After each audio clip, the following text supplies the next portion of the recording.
So, hello. Today I would like to talk about a very powerful word.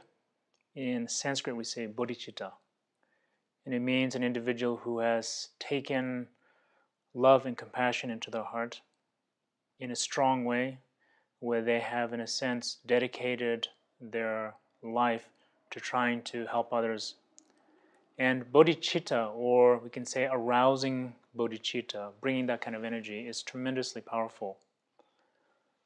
It's an ancient history, goes back thousands of years, and is at the core of Mahayana Buddhism.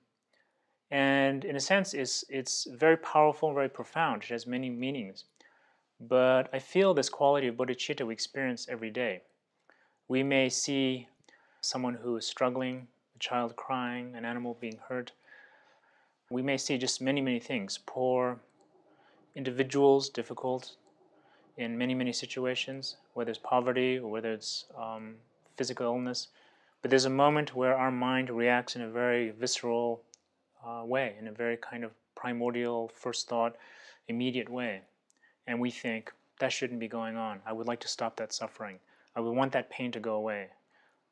That is compassion. Likewise, we can have a moment of just wanting happiness, wanting someone's life to be better. And that is kindness, that is love. And we're not talking about love and sense of infatuation, but we're talking about a sense of genuine love, kindness, these emotions that are very strong in all of us when they come about. And a lot of times we're just sort of haphazardly waiting for them to come about. But in the meditation tradition, and particularly in Buddhism, we say we need to arouse this or bring this about. It's like planting a garden, a seed, or just inspiration. We're trying to cultivate it or bring it about. And it's essential that we do this daily. Certainly for those of us who live in a world that is very me-oriented, it's very oriented towards the individual. If we can begin to flip that and saying, how do I arouse a mind? How do I raise my energy and confidence? Courage. It takes courage to have that kind of attitude. And this word bodhicitta sometimes is translated and meant as mind of enlightenment. And the way I like to think about it is that the mind of the Buddha, if we could get inside the mind of the Buddha, what would that be like? That Buddha mind, that enlightened mind, would be constantly concerned for the kindness of others, constantly concerned with the love of others, constantly concerned about the well-being of others.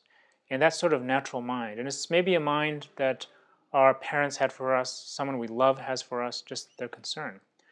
But that needs to be brought about, that needs to be cultivated. And a lot of times we do that in meditation. We do it in terms of practicing meditation. We literally have a meditation called rousing bodhicitta. We take an image, we take someone we love, and we think about them, we meditate on them. And as we do that, we get a sense of feeling, we get a sense of warmth. And as that warmth and love comes about, we begin to familiarize ourselves with it. We begin to become familiar with it. Meditation is simply a word that means familiarity.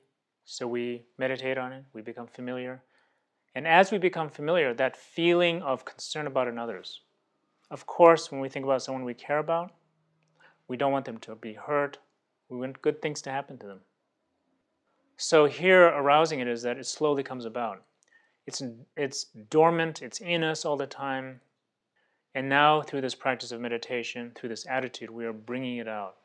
It's like pulling a flower from the ground. It wants to come out. It's that energy, the sunshine, the flower comes out.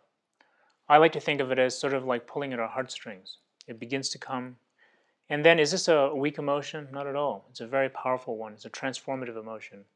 Probably the most powerful moments in our life is when we experience love by another or we feel it ourselves.